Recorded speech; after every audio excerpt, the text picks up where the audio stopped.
And so he sent a message saying, hey, does Jacob want to learn this? And so, my response was, well, first Jacob was like, well, hell yeah. And I was like, you know what? Maybe this is my chance to get in there and, to be willing to be, humbled enough to turn a wrench and to learn. Welcome to the BadAssDads podcast. KDH here on the microphone. Yes, we are in the ironyetistudios once again. So Stephen, DeSchryver on the right side of the mic. Good afternoon, Kevin. How you doing, bud? I'm doing well. Hey, I wanted to talk a little bit today, and I'm not asking you to speak on behalf of all educators in the entire world, but you may have a little bit of that voice. But really, I wanted us to talk about education and extreme ownership and what we can do as badass dads and taking some ownership in the education of our kids. Here we are in our world, 2021, COVID's continuing, schools are opening, schools are, remote or Zoom, everything else. And, there's a growing level of concern about the level of education that has happened in this year and what can we do moving forward. And so one of my fundamental beliefs as a badass dad, hopefully I'm a badass dad, is to take control of things I can't control and to not abdicate the responsibility just to someone else, maybe just because it's their role, but where can we, as Jocko would say, take extreme ownership? So, I shared with you before about, what I'm doing with my oldest son, Jacob, who will be 14 here in a couple months. And from an educational standpoint and us learning and growing together and reading some things. And so I'm really excited about that. And one of the things that I didn't mention to you before, but that I'm working through with him, that I pitched him the idea and we're working on, and hopefully, I don't know, maybe someone will steal our idea, but that's okay. I don't mind sharing it. But working on a thing just called Raising a Modern Day Spartan. Okay. And so part of this is not just going to be the physical element of it. That's definitely part of it, but it's also going to be the spiritual, the intellectual, the emotional, even the financial area of what I have over the next 2 years before he turns 16 and he gets a car and I never see him again, what we can do. And so, I picked up a book and we're kind of, we're going to begin working through it together. And I've got several different things, but I want to open up his mind and really get him to work on some things that right now, to be honest, I don't know. And I don't want to keep just leaning on someone else, even though educators are the expert in education, I believe, but I want to have some say in it as well. So, as you should. I mean, you should have you should have a say in your child's education. I run into lots of people who say, well, I don't like the fact that the school's teaching this or not teaching that, or they're skipping over certain things. And at some point you can pick up a book and, read a book with your kid. It's not incredibly difficult, take a few minutes. I mean, so you said that you guys are reading Emerson, I'm not necessarily my wheelhouse either, but what happened with that conversation? You said that you guys read a little bit and then you shared a little bit, or what happened there? Yeah. I mean, we literally read a brief passage from Emerson, then we read some excerpts about the passage, and then we talked about it. I mean, it's been more than a few decades, we'll say, okay, since I was like in an educational environment where I would have read Emerson or Thoreau or, one of these guys. And so, but it was so good for us because, he got to see me thinking about it, talking about it, and we had a conversation, and it was really fun to see, where's a 13, 14-year-old's mind, in this. And I can't wait till we start reading like Civil Disobedience or something like that, where he takes the subject. I mean, what a great opportunity too, to show him that, you're not an expert in everything. It's a sad day when you realize that, you're just as smart as your dad. And we talked about that earlier, but, curating that curiosity, like getting that curiosity going is huge. What would happen if you took 15 minutes a day and instead of watching the news or checking social media or having your phone in your hand, what would happen if you took 15 minutes and showed your daughter, if you're a mechanic, like, hey, this is the engine. This is how we change a battery. And just at 15 minutes, or if you're a writer or you're an author or you work in the hospitals, take 15 minutes to talk about your job, talk about your wheelhouse. You don't need to necessarily step out of your wheelhouse. I would never want to, try and teach a kid physics. Stacy would. I would never want to, but we might talk about, public speaking. We might talk about presence. We might talk about extreme ownership and all of those things as well. So I think that's fantastic that you're doing it. I think more people need to do it. Yeah. Take an active role in, the educational part or the faith part of your child's, maturation. Yeah. Well, there are I mean, there's tons of resources, and we'll get into some resources that people can be using. But, I think you mentioned, mechanic. And of course, just the mere mention of that makes me start sweating because, that's one of my areas of limitation that I just have not grown. But I mean, as soon as I said that before we were on the air, you go, well, YouTube. Find YouTube. Yeah. like just jump on YouTube and go out there and have some fun with it. And in my translation was be willing to be a white belt again. That's fantastic. I had to look on YouTube on how to install a ceiling fan. Never done it before. Electrical stuff scares the crap out of me. Yeah. But you just go step by step and you show people, like you teach the process of learning as well. And there was something magical. Okay. So I got my boys a wood engraver, and oh my God, what was the other thing we got?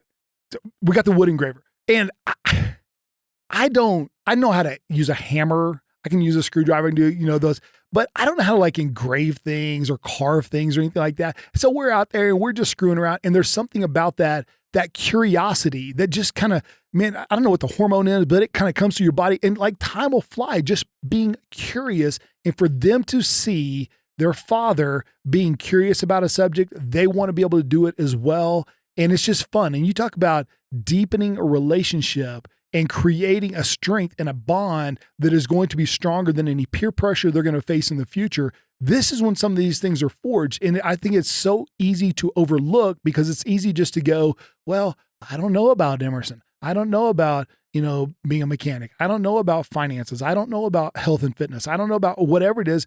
Instead, just going, hey man, why don't we study this together? Ask. Just ask. Over winter break, I got together with a buddy of mine and his son, and we built a plyo box. So a plyometric box, right? Because they're expensive online. I can just go to Home Depot, buy a piece of plywood and some screws.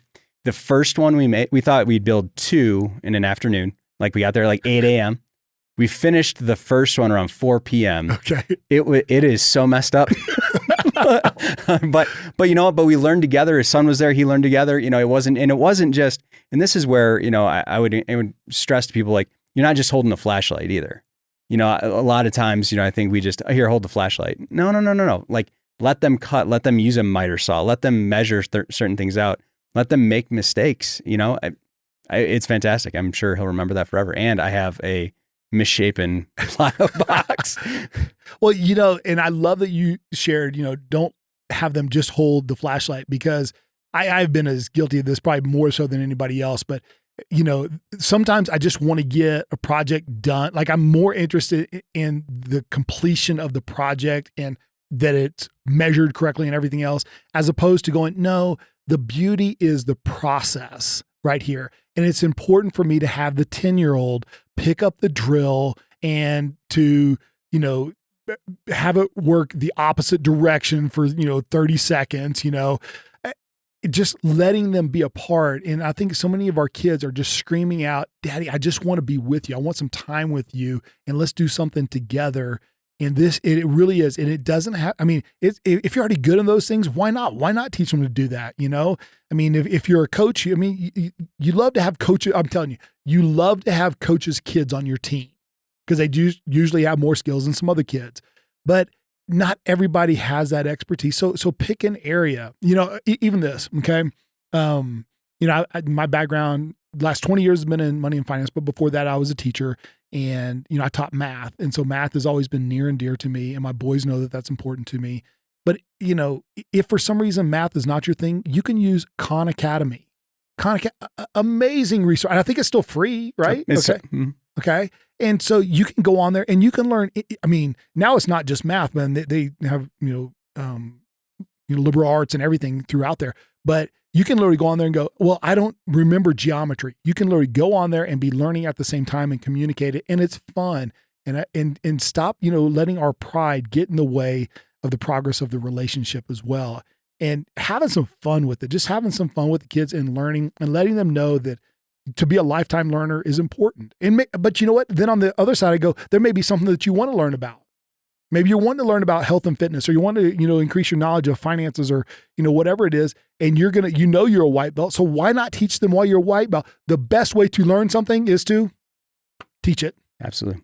And I think the hidden benefit of that as well is the more you introduce your son or daughter to all these different topics and ideas, you're helping them become more curious about the world, but they might find something they actually enjoy and are good at. They may never have picked up the drill before, but now all of a sudden they figure out they're good at woodworking or they're good at, and I think there's so many things are missed right now just because we have beaten the curiosity out of our kids. And I think, the school system is part of that as well. Like, because we're trying to make all these widgets, right? And this widget has to look like that widget.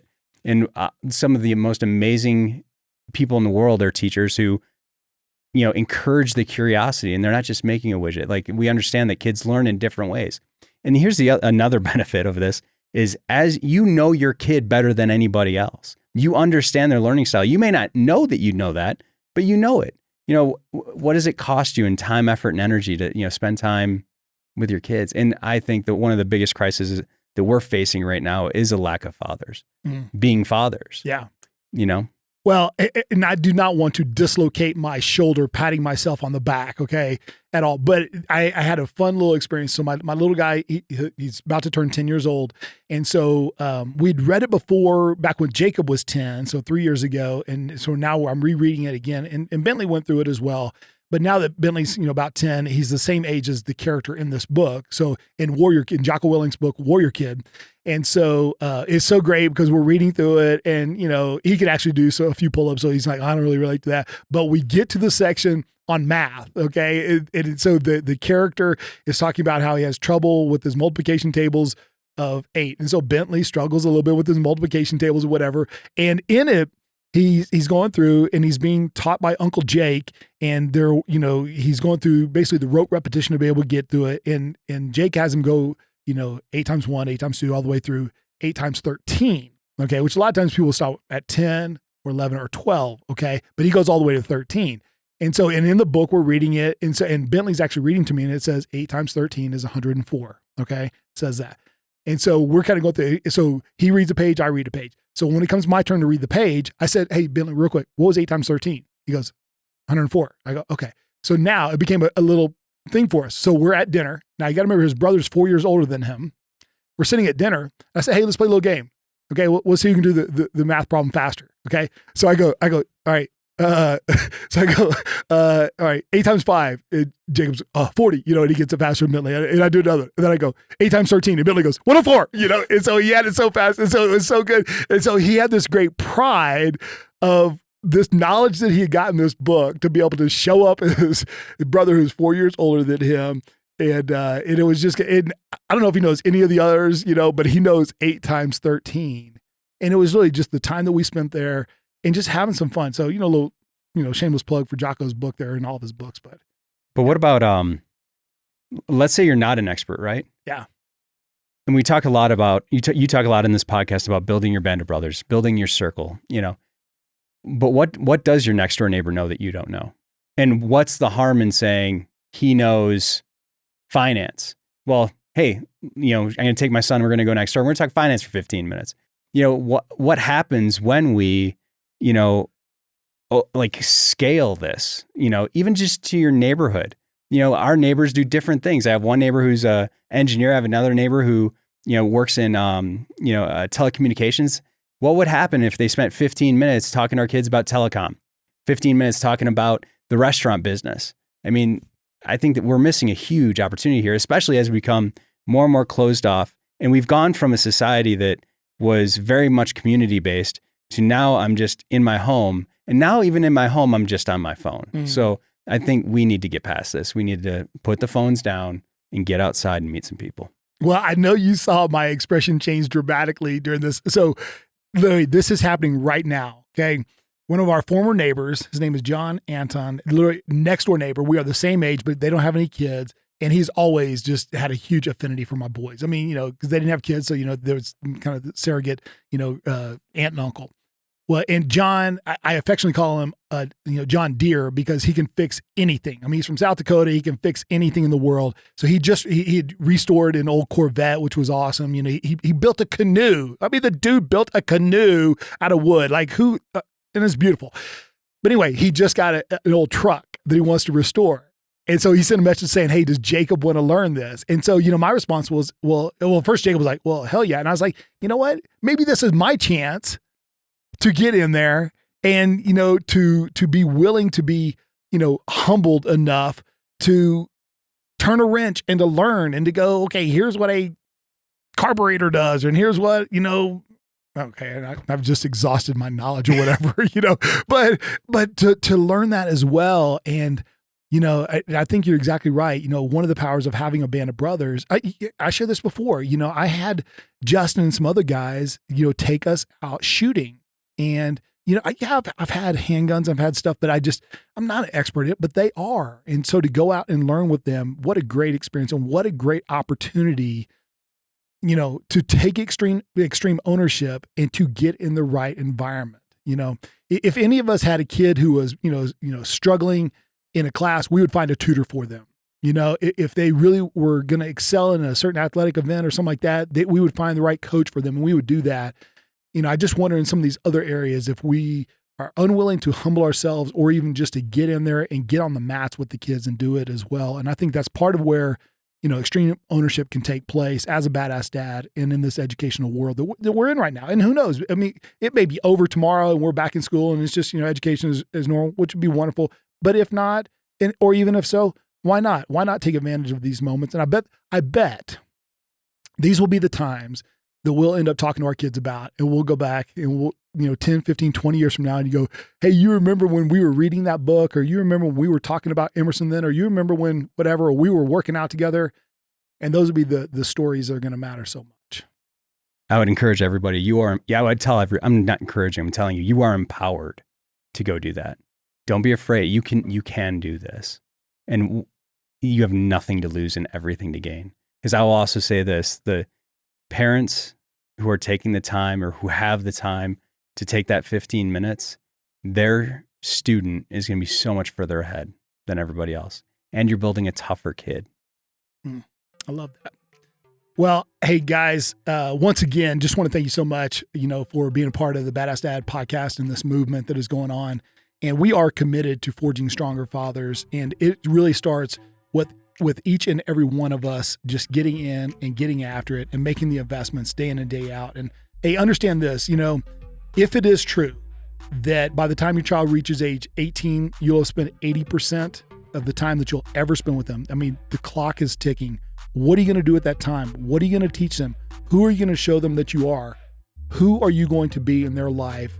Are they going to want to be a part of your life when they no longer have to be a part of your life? As badass dads, we want to take as much ownership as we can and do what we can during these times because the time is ticking away. Love you guys. Have a great day. Be a badass dad. We are out. Hey guys, I wanted to thank you so much for listening to the Badass Dad podcast. We are so excited about what's going on in 2021, and we want to encourage you to connect with us. So you can hit us up on the Facebook or Instagram at BadAssDads _podcast is where you'll find us on Instagram. And if you want to hit me directly, it is KDH at BadAssDads.org. KDH at BadAssDads.org. Man, appreciate you guys. Let's get after it.